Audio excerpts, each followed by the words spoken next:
Andrew Allegretta here for Hokiesports.com, now joined by the running back coach, Shane Beamer. Coach, let's start with, for the most part, the top of the depth chart right now in Trey Edmunds. Where is he compared to where you want him to be for the Alabama game? Well, he's a lot better than what he was in the spring. He's a lot smoother at the running back position than he was, more polished, has a better knowledge of what we're doing offensively.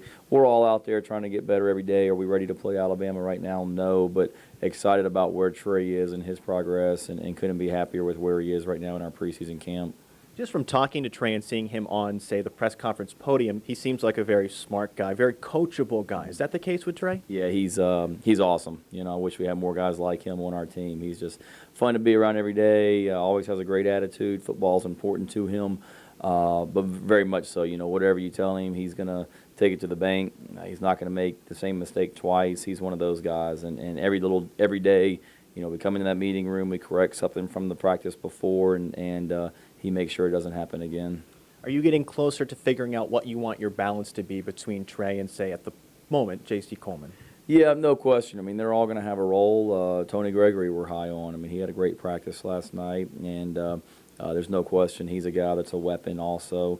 Just has to stay healthy. So those three guys are our clear, you know, top three guys right now. Joel Caleb's coming along. Joel's getting better every practice. We have an idea about what that rotation will be going into the Alabama game in the back of our minds, but at the same time, we've got a big scrimmage this Saturday and another week of practice until we really have to narrow that stuff down. All right, so you brought up Joel Caleb. Specifically, what are you asking him to do more of right now, learn from the running back position? What I've talked to him about is just playing faster. When JC came in as a freshman that first spring, he played slow just because his mom was tying up his feet. And, you know, Joel right now is kind of going through the same thing. He's learning a new position that he's never played before.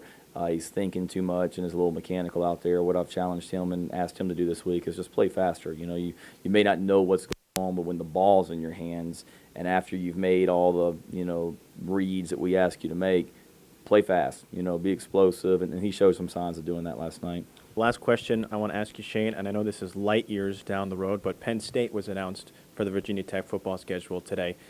2022, I believe, is the first game for that series. So light years down the road, but I know that coaching staff at Penn State is a coaching staff that you've got to know. So how do you feel about adding them to the schedule? I think it's exciting. You know, it's always been a team that it makes sense for Virginia Tech to play, geographically similar and all that. You know, I'm just worried about this meeting I've got coming up in an hour, much less that far down the road. But certainly, I think a lot of those guys on that staff. Bill O'Brien, I consider a really good friend. He and I were on the staff at Georgia Tech together.